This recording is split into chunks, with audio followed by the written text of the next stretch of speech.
ಭಗವಂತ ಧರ್ಮ ರಕ್ಷಣೆಗೆ ನಿಂತಿರಬೇಕಾದ್ರೆ ನಮ್ಮ ಕೆಲಸ ಯಾವುದು? ಕೃಷ್ಣನೇ ಹೇಳಿದ್ದಾರೆ, ನಮೇ ಪಾರ್ಥಾಸಿ ಕರ್ತವ್ಯಂ ತ್ರಿಶುಲೋಕೇಶು ಕಿಂಚನ. ಪಾರ್ಥ, ಅರ್ಜುನ, 3 ಲೋಕಗಳನ್ನು ನಾನು ಮಾಡಬೇಕಾಗಿರುವಂಥ ಕೆಲಸ ಯಾವುದೂ ಇಲ್ಲಪ್ಪ. ನಾನು ಎಲ್ಲ ಬಂಧಗಳನ್ನು ಮೀರಿ ನಿಂತವನು, ನನಗೆ ಗುಣಗಳು ಇಲ್ಲ, ನಾನು ತ್ರಿಗುಣಾತೀತನು. ಎಲ್ಲವನ್ನು ಮೀರಿ ನಿಂತಂತ ನಾನು ಯುಗ ಯುಗಕ್ಕೂ ಅವತರಿಸಿ ಬರ್ತೀನಿ ಭೂಮಂಡಲದಲ್ಲಿ. ಯಾಕೆ? ಮನುಷ್ಯ ಪಾರ್ಥ ಸರ್ವಶಃ. ನಾನು ಮಾಡಿದ್ದನ್ನ ನೋಡಿ ಮನುಷ್ಯರು ಮಾಡ್ತಾರೆ.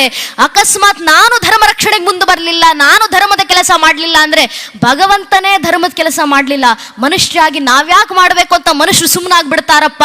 ಆ ಮಾನವರಿಗೆ ಧರ್ಮ ಕೆಲಸ ಮಾಡಲಿಕ್ಕೆ ಪ್ರೇರಣೆ ಕೊಡ್ಲಿಕ್ಕೆ ನಾನು ಯುಗ ಯುಗಕ್ಕೂ ಅವತರಿಸಿ ಬಂದು ಧರ್ಮ ಕಾರ್ಯ ಮಾಡ್ತೀನಿ ಅಂತ ಕೃಷ್ಣ ಕೊಟ್ಟಂತ ಉಪದೇಶ. ನಿಮ್ಮ ಧರ್ಮ ಕಾರ್ಯಕ್ಕೆ ನಾನು ಜಯ ತಂದು ಕೊಡ್ತೀನಿ, ನೀವು ಧರ್ಮದ ಹಾದಿನಲ್ಲಿ ನಡೀರಿ ಸಾಕು. ಕೃಷ್ಣನ ಉಪದೇಶ, ಕೃಷ್ಣನ ಮಾರ್ಗದರ್ಶನ. ಭಗವಂತ ಕೊಟ್ಟಂತ ಆ ಮಾರ್ಗದರ್ಶನದಲ್ಲಿ ನಡೆಯುವಂತ ಅವಶ್ಯಕತೆ ಇವತ್ತು ನಮಗಿದೆ. ಧರ್ಮ ರಕ್ಷಣೆಯ ಹಾದಿ, ಧರ್ಮದ ಕೆಲಸವನ್ನ ಮಾಡ್ತಾನೆ ಜೀವನ ಬದುಕಬೇಕು ನಾವು. ಈಶಾವಾಸಿ ಉಪನಿಷತ್ತಿನ 2ನೇ ಮಂತ್ರ, ಕುರುವನ್ನೇವೇಹ ಕರ್ಮಾಣಿ ಜಿಜೀವಿಶೇಷತಗುಂ ಸಮಾಹ. ಮನುಷ್ಯ 100 ವರ್ಷ ಬದುಕಬೇಕು ಜಗತ್ನಲ್ಲಿ. ಶತಾಯುಷ್ಮಾನ್ ಭವ ಅಂತ ಆಶೀರ್ವಾದ ಮಾಡ್ತಾರಲ್ಲ ಹಿರಿಯರು. 100 ವರ್ಷ ಬದುಕಪ್ಪ ಸುಖವಾಗಿ. 100 ವರ್ಷ ಹೇಗೆ ಬದುಕಬೇಕು? ಕುರುವನ್ನೇವೇಹ ಕರ್ಮಾಣಿ, ಧರ್ಮ ಕರ್ಮವನ್ನ ಮಾಡ್ತಾ 100 ವರ್ಷ ಬದುಕಬೇಕು. ಅದು ಸಾರ್ಥಕ 100 ವರ್ಷದ ಜೀವನ. ಅಂತ ಜೀವನ ಬದುಕುವಂತ ಪ್ರೇರಣೆಯನ್ನ ತೊಡೋಣ. ಧರ್ಮಕ್ಕೋಸ್ಕರ ಕೆಲಸ ಮಾಡೋಣ, ಧರ್ಮ ರಕ್ಷಣೆಗೋಸ್ಕರ. ನನ್ನ ನಿಮ್ಮ ಪೂರ್ವಿಕರು ಎಷ್ಟೆಲ್ಲ ಶ್ರಮ ಪಟ್ಟಿದ್ರು, ಆ ಧರ್ಮ ಇವತ್ತು ನಮ್ಮ ಕೈಗೆ ಬಂದು ಸೇರಿದೆ.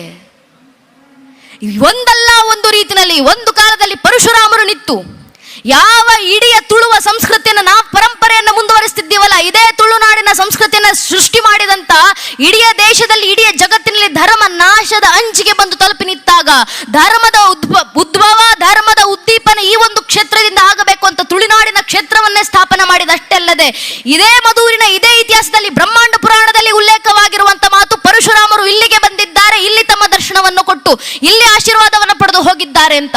ಆ ಪರಶುರಾಮರು ಹೇಳಿದಂತ ಮಾತು, ಅಗ್ರಸ್ಥೋ ಚತುರೋ ವೇದ ಪೃಷ್ಠತಂ ಶಶರಂ ಧನುಹು ಇದಂ ಬ್ರಾಹ್ಮಮಿದಂ ಕ್ಷಾತ್ರಂ ಶಾಪಾದಪಿ ಶರಾದಪಿ. ಮಸ್ತಕದಲ್ಲಿ ಚತುರ್ವೇದಗಳ ಜ್ಞಾನಗಳು ತುಂಬಿದ್ದಾವೆ, ಬೆನ್ನಿನಲ್ಲಿ ಬಾಣಗಳ ಬತ್ತಳಿಕೆಗಳು ತುಂಬಿದ್ದಾವೆ. ವೈಚಾರಿಕವಾಗಿ ಯುದ್ಧ ಮಾಡ್ಲಿಕ್ಕೆ ಬರ್ತೀರಾ? ಬನ್ನಿ ಬ್ರಹ್ಮ ತೇಜಸ್ಸಿನಿಂದ ಎದುರಿಸ್ತೀವಿ.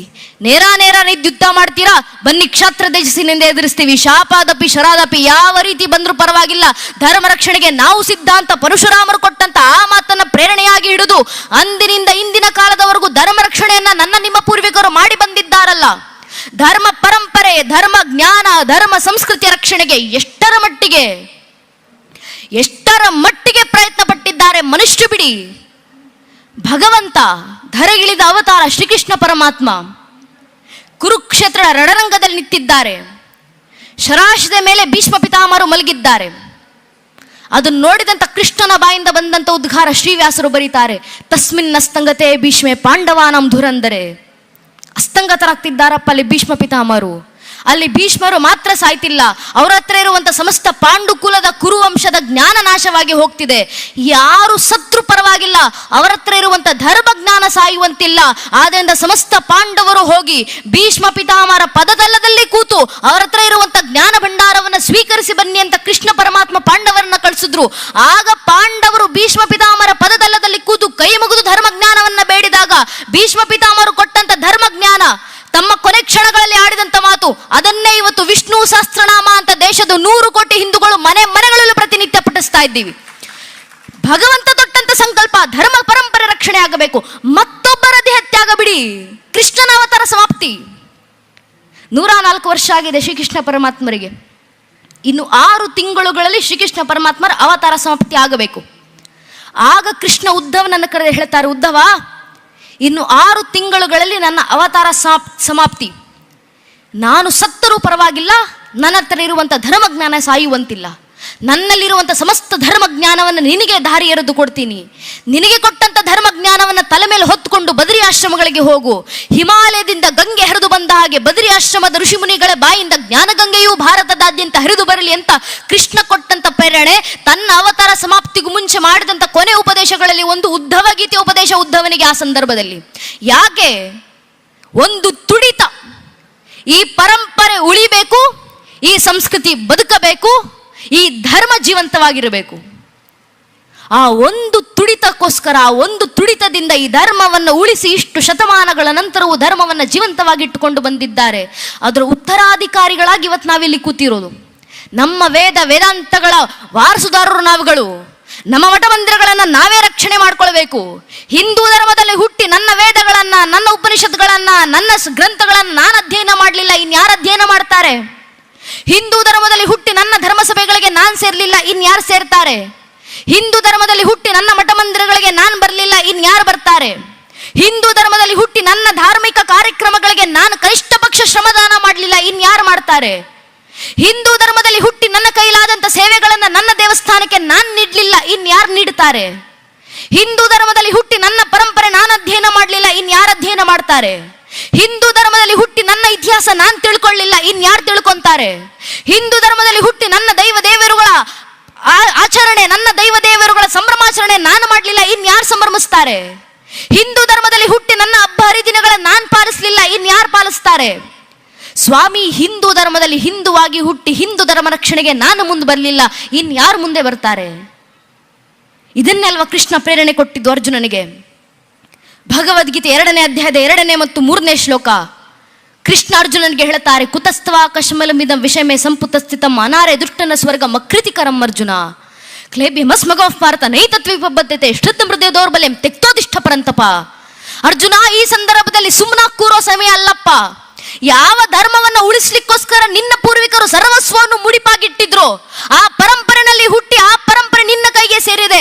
ನಿನ್ನ ಕೈಗೆ ಸೇರಿರುವಂತ ಈ ಧಾರ್ಮಿಕ ಪರಂಪರೆ ಉಳಿಸಿ ಮುಂದಿನ ಪೀಳಿಗೆ ಕೊಡುವಂತ ಕೆಲಸ ನಿನ್ನಿಂದಾಗ್ಲಿಲ್ಲ ಅಂದ್ರೆ ಇನ್ಯಾರು ಮಾಡ್ಬೇಕು ಆ ಕೆಲಸವನ್ನ? ನಿನ್ನ ಮನೆತನಕ್ಕೆ, ನಿನ್ನ ಕುಲಕ್ಕೆ ಅಗೌರವವನ್ನು ತೋರಬೇಡ, ಅಕೀರ್ತಿಯನ್ನ ತರಬೇಡ. ನಿನ್ನ ಕುಲದ ಯಾವ ಮರ್ಯಾದೆಯನ್ನ ನಿನ್ನ ಪೂರ್ವಿಕರು ಉಳಿಸಿದ್ರು ಅದನ್ನ ಉಳಿಸಿ ಮುಂದಿನ ಪೀಳಿಗೆಗೆ ತಲುಪಿಸುವಂತ ಕೆಲಸ ಮಾಡು. ಆ ಕೆಲಸ ಯಾವತ್ತಾಗೋದು? ಯಾವ ರೀತಿ ಆಗೋದು? ನಾವು ಸಂಘಟಿತರಾಗಿ ಬಂದಂಥ ದಿನ. ಧರ್ಮ ಉಳಿಸಬೇಕಿದು. ಏನಕ್ಕೆ ಉಳಿಸಬೇಕಂದ್ರೆ ಬಹಳ ಹಿಂದಿನ ಉದಾಹರಣೆ ಬೇಡ.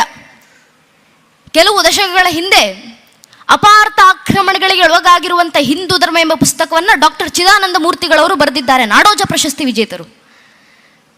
ಅದರಲ್ಲಿ ಲೇಖಕರು ಸ್ಪಷ್ಟವಾಗಿ ಉಲ್ಲೇಖ ಮಾಡ್ತಾರೆ, ಕನ್ನಡ, ತೆಲುಗು, ಮರಾಠಿ, ಮಲಯಾಳಿ ಉಳಿಬೇಕಾ? ಸನಾತನ ಹಿಂದೂ ಧರ್ಮ ಜೀವಂತವಾಗಿರಬೇಕು. ರಾಯಣ್ಣ, ಬಸವಣ್ಣ, ಶಿವಾಜಿ ಜೀವಂತವಾಗಿರಬೇಕಾ? ಸನಾತನ ಹಿಂದೂ ಧರ್ಮ ಬದುಕಬೇಕು. ಇದು ಅತ್ಯಂತ ಘೋರ ಸತ್ಯ, ಎಲ್ಲರೂ ತಿಳ್ಕೊಳ್ಬೇಕಾಗಿದ್ದು ಅಂತ ಡಾಕ್ಟರ್ ಚಿದಾನಂದ ಮೂರ್ತಿಗಳವರು ಉಲ್ಲೇಖ ಮಾಡಿ ಬರೆದಿರುವಂಥ ವಿಚಾರ ಸೂಕ್ಷ್ಮವಾಗಿ ಅರ್ಥವಾಗೋದಿದ್ರೆ ದಯವಿಟ್ಟು ಅರ್ಥ ಮಾಡ್ಕೊಳ್ಳಿ. ಜಗತ್ತಿನ ಎಲ್ಲ ಪರಂಪರೆ ಉಳಿಬೇಕು ಅಂದರೆ ಇಡೀ ಜಗತ್ತಿನ ಪರಂಪರೆ ಜೀವಂತವಾಗಿರಲಿ ಅಂತ ಆಶಿಸುವಂಥ ಈ ಸನಾತನ ಹಿಂದೂ ಧರ್ಮ ಜೀವಂತವಾಗಿದ್ದಾಗ ಮಾತ್ರ ಅದು ಸಾಧ್ಯ ಆಗೋದು.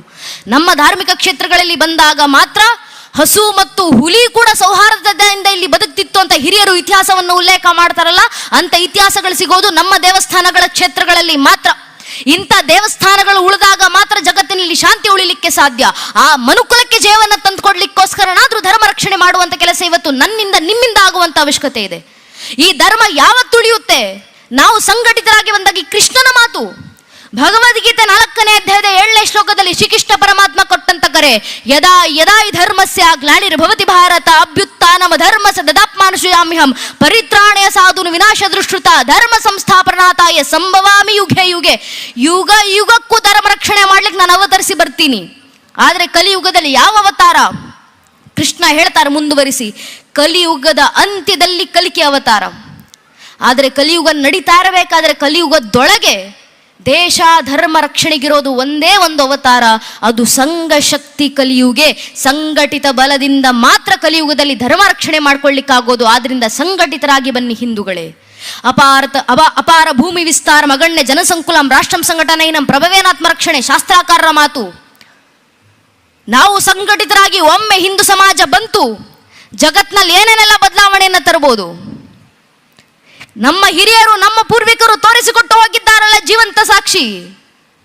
ಒಮ್ಮೆ ಹಿಂದೂ ಸಮಾಜ ಕೆಲವು ದಶಕಗಳ ಹಿಂದೆ ಪೂಜ್ಯನೇ ಅಶೋಕ್ ಸಿಂಗಾಜಿಯವರು ನಿತ್ತು ಕರೆಯನ್ನ ಕೊಟ್ಟಿದ್ರು. रोम रोम में रमे हुए राम के लिए आओ कार सेवको, बनो कार सेवको, मिटो कार सेवको. अगर समय पड़े तो अयोध्या में बहती सरयू नदी को अपने लहू से लाल करना पड़े तो डरो ना कार सेवको. ಅಶೋಕ್ ಸಿಂಗಾಜಿ ಅವರ ಕರೆ. ರೋಮ ರೋಮದಲ್ಲಿ ರಮಿಸಿರುವಂತ ರಾಮರಿಗೋಸ್ಕರ ಬನ್ನಿ ಕಾರ್ ಸೇವಕರಾಗಿ ಹಿಂದೂಗಳೇ. ಸಮಯ ಬಂದ್ರೆ ಅಯೋಧ್ಯೆಯಲ್ಲಿ ಹರಿತಾ ಇರುವಂತ ಸರಿಯು ನದಿಯನ್ನ ನಿಮ್ಮ ರಕ್ತದ ಕಣ ಕಣದಿಂದ ಕೆಂಪಾಗಿಸುವ ಸಂದರ್ಭ ಬಂದ್ರು ಹಿಂಜರಿದಿರಿ ಕಾರ ಸೇವಕರೇ. ಅಶೋಕ್ ಸಿಂಗಾಜಿ